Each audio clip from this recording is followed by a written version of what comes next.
Hi, welcome. We have my trusty old Vox V847 Wah pedal, and it's very scratchy whenever you play it, and we want to get rid of that.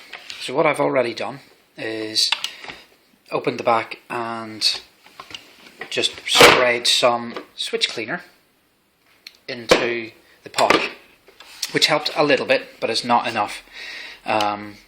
Basically what happens when you play a wah pedal and leave it out and get it all dusty, I don't know if you can see the furry edge in under there? That's dust. But all the dust and crap gets into the pot as you're playing and as you leave it around if you don't store it in a box or whatever, which I didn't for many years with this. It was just out and about. All the crap gets in and mucks up your pot, and it starts being scratchy and horrible and noisy. So what we're going to do today is actually remove the pot, open it up, and give it a good old clean with this and maybe some cotton buds or something. I don't know. We'll see how we get on.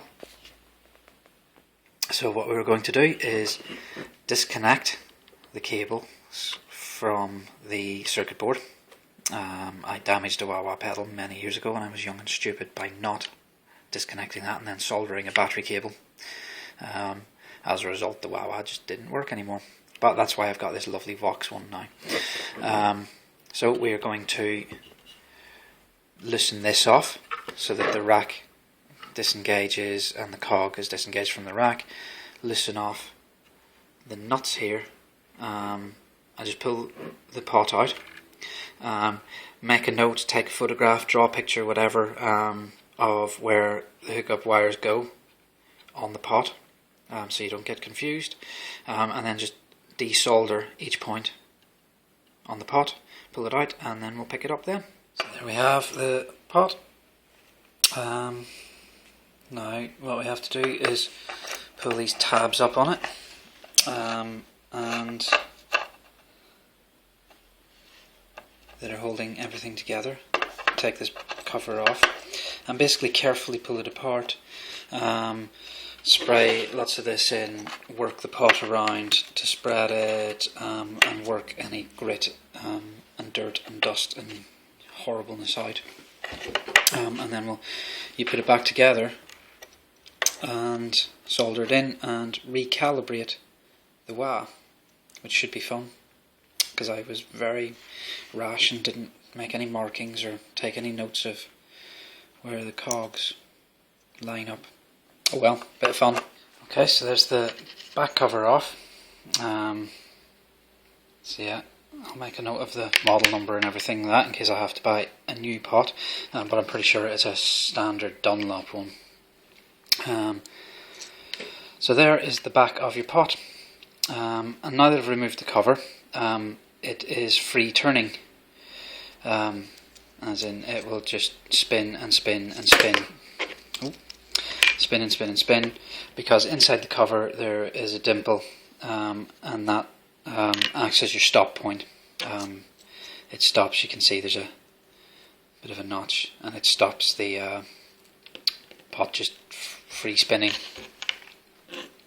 So what we're going to do is, it's in here where the conductive material is that controls the resistance. We need to make sure that that is all cleaned out. So spray lots and lots of this stuff in. Looks like a bit like a Dalek there.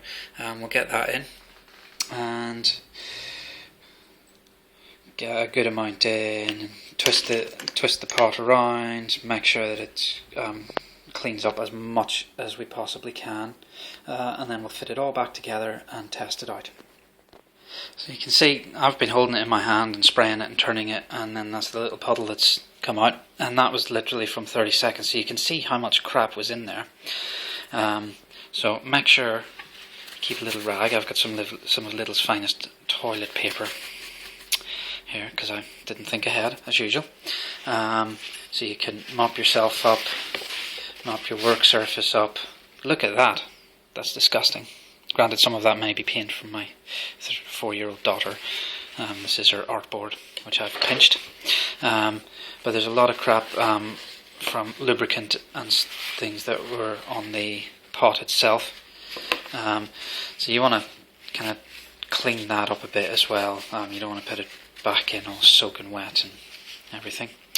I'm going to do some more of this. Clean it up, stick it all back in and see how we go. There we go, I've soldered that back in.